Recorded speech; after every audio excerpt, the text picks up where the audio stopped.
Hello guys, and welcome back to my channel. And by the time you're watching this clip, it's probably 2 weeks ago, and the title down here would be 1 month ago. So please enjoy this funny vlog that I have during my trip in Thailand, attending a workshop with the name IACSC 2023. Please have fun. Hello guys, and welcome back to... Probably this is going to be the final day, and this is the last day for packaging stuff. I already packed all my stuff a few hours ago. This is my suitcase over here. This is my bag for tomorrow, and this is me. Well, and then I will see you guys the next morning. Let's go. Good morning guys, and a few more hours and we'll be arrived at the airport. I'll see you guys around.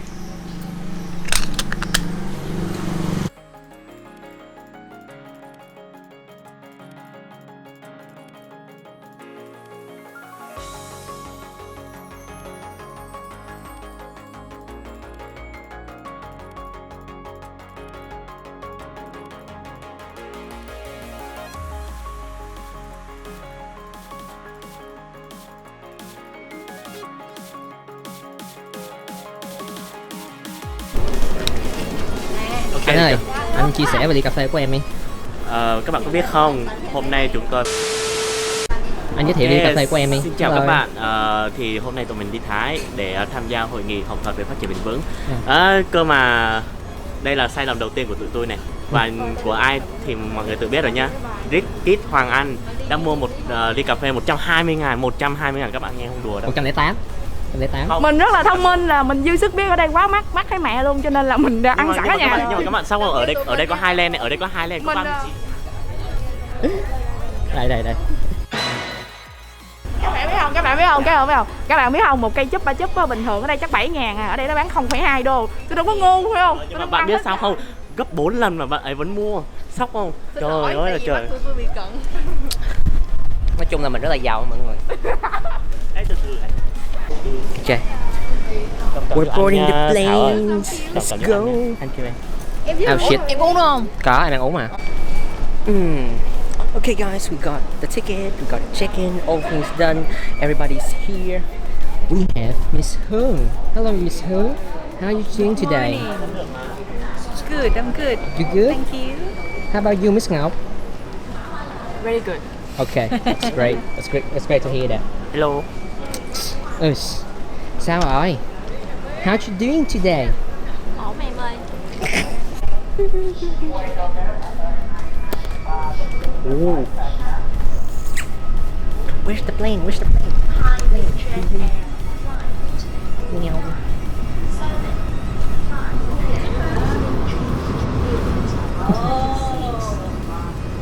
Wow, mình lên sóng nha. Hey. Lên sóng nha. Anh vô đi, anh giả bộ đây, anh vô tay vậy đi.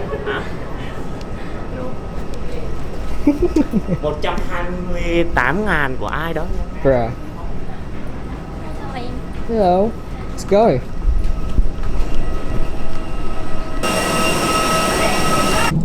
Thank you.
Trời ơi đẹp quá, xuất sắc.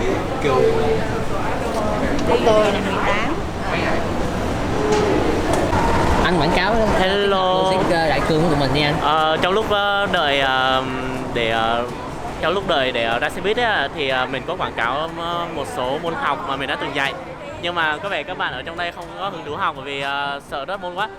Quên, quay lại đây. Và đặc biệt là bạn Phương Thảo, bạn đã lỗ 9 đô rồi nha các bạn. Chị lỗ 9 đô nha chị có tự hào gì đó không? Cái gì? Nói gì vậy? Bị lỗ 9 đô đó, chị tự hào gì đó không? Thôi em đừng có nhắc nữa. Ok. Nhưng mà rất kít mà. Có comment gì không? Mới vừa uống ly cà phê. Ngu gắng chịu. Ủa? 2 hours later. Trải nghiệm tới thăm massage này thế này kìa. Quá đẹp các bạn ơi, thiệt là không thể ngờ là cái khuôn viên này nó y chang như cái làng Đá Họng mà nó lớn quá trời lớn. Mà thôi không thể, mình sẽ giấu là nó sẽ lớn gấp ít nhất là cũng 3 lần cái làng Đá Họng ở dưới đâu các bạn ơi. Mình nói thêm nhá, nếu mà rủ các bạn tham massage đến Đại Quốc gia nó sẽ là một nỗi ô nhục. Đừng có cho mấy bạn biết cái làng Đá Họng của chúng ta nha. Sao anh lại không có biết? Với lại ở đây á có sông, có suối, có cây, có cỏ đồ mất Cây thiền. cỏ đây, cây cỏ. Đây.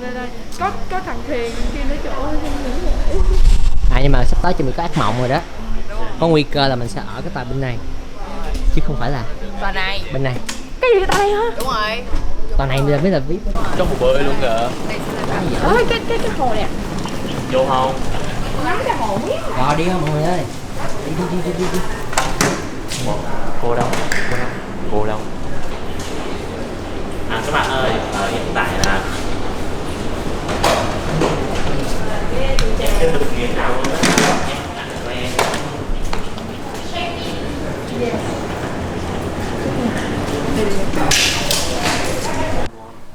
Hello guys, so we did end up in some of a problem, and one of my friends, she ended up having no aircon at all. I came to her room, we checked out what's wrong with the aircon, and we kind of, trying to manage to do something, but it's not working at all. So went back to the receptionist again.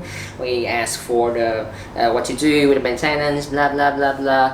The security guys came up. He take the the remote, and then he just doing some click like this, and it's working.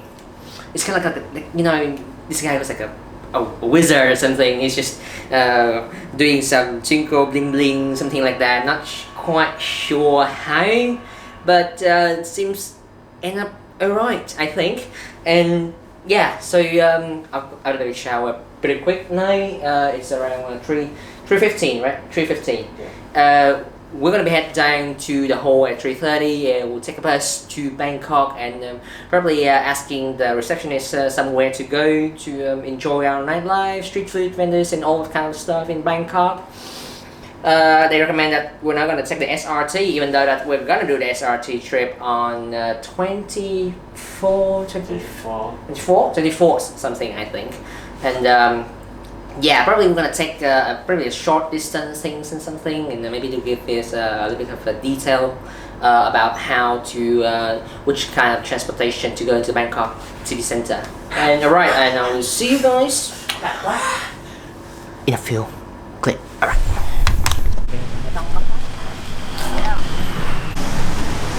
Ai điện thoại mình vậy?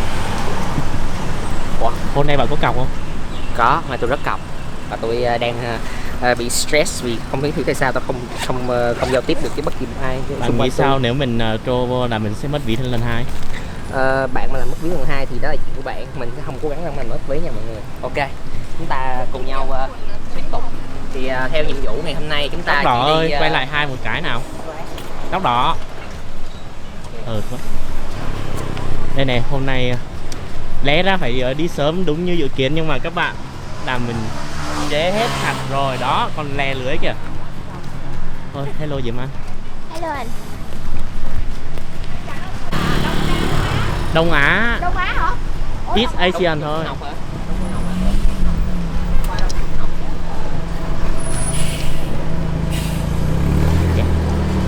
Trời ơi,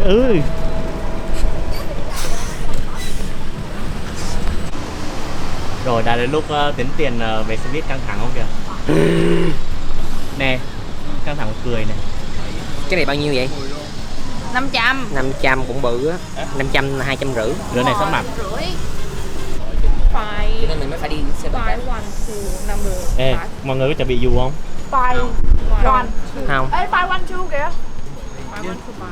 Sữa đây tao hèm quá. Thấy Nhưng mà chưa? quan trọng là Anh cái hồi bắp nãy anh cốt nói được gì? không? Uống trà sữa không nghe. Tự nhiên cái này em muốn nó đòi. Em muốn trà sữa. Bây giờ rất muốn. Nhưng mà mưa Bạn nó ơi, mưa to ở đây rồi nè. Trời ơi, kế hoạch đã bị đổ bể. Tại ai? một chiếc đi bốc một. Đừng đổ lỗi tại em. Tại anh đó. Tại anh. Tại anh đó. Ủa sao tại anh? Tại caramel. Em caramel là cái gì nữa? Caramel đá xanh vậy. Nói đi. Trời. Ghê quá. Day 2.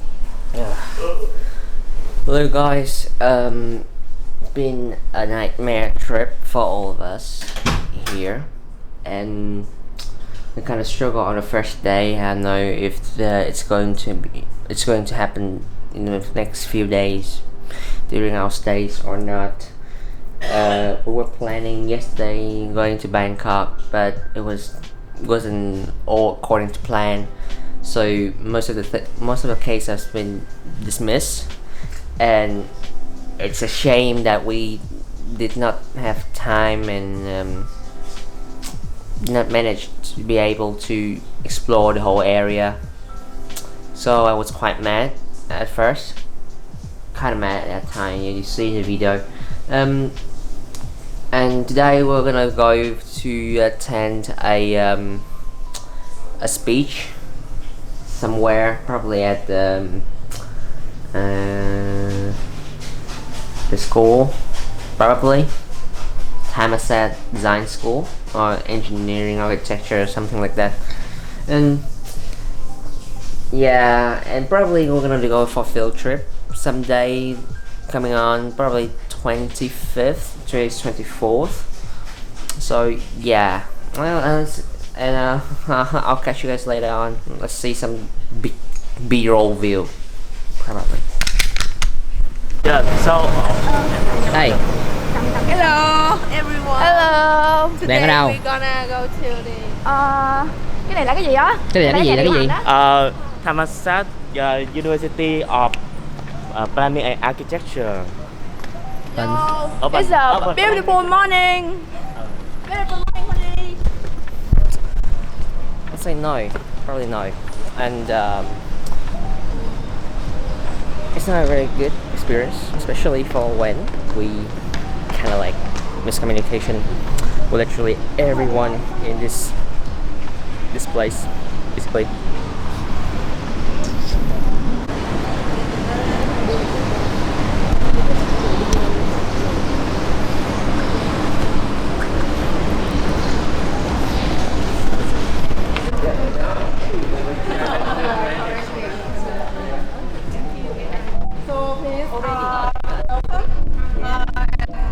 This is Professor Kim. So this morning we both will share a little bit of the lecture. So hopefully your students see the broad pictures here and scientific knowledge from Professor Kim. Thẻ đẹp không? Hình phiêu là so beautiful. Hình theo là mấy trời ơi. Okay. Okay, I got it.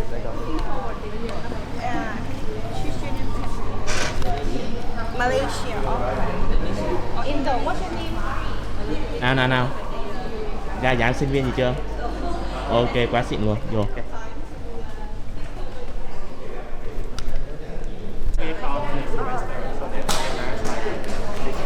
Chính xác.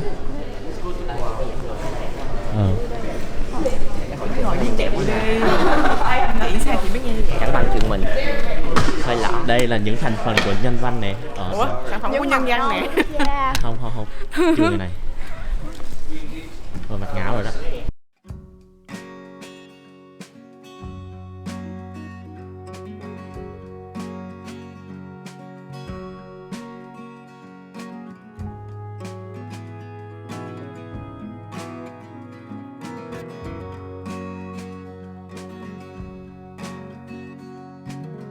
3 hours later.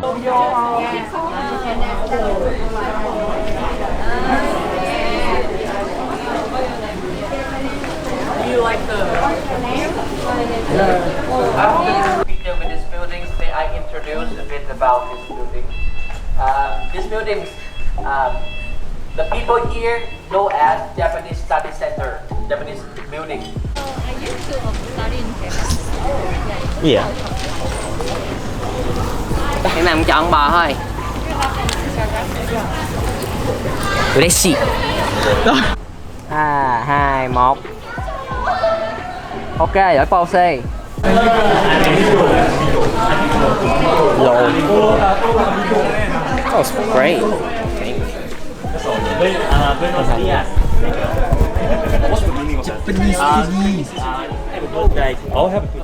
Trời ơi, quay lại. Đại sứ Việt Nam dẫn đầu đoàn thăm nhà văn hóa sinh viên này. Trời ơi. Đây, còn đây là mặt từ chối quay.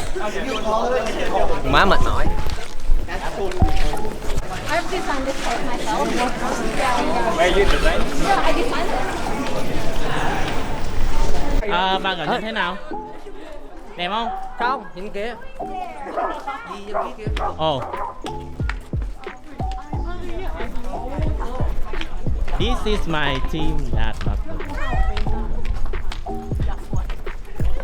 Hello.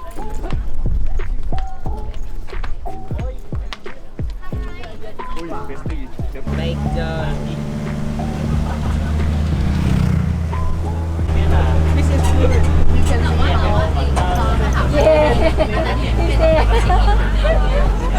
Say hi.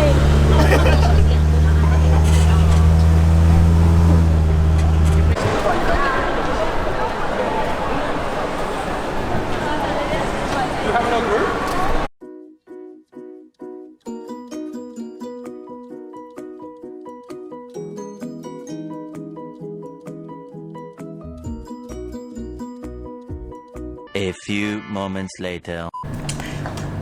Well, hello guys. Well, I just have a shower and I just got back from the design school, and now basically I'm just trying to doing some editing and stuff. Maybe probably we're gonna meet up everybody at the campus at around 9 a.m.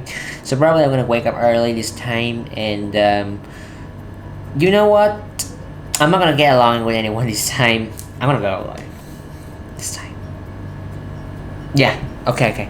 But there's still one midnight party today in my room, and some of the friends and the colleagues from other schools are coming too as well. So stay tuned.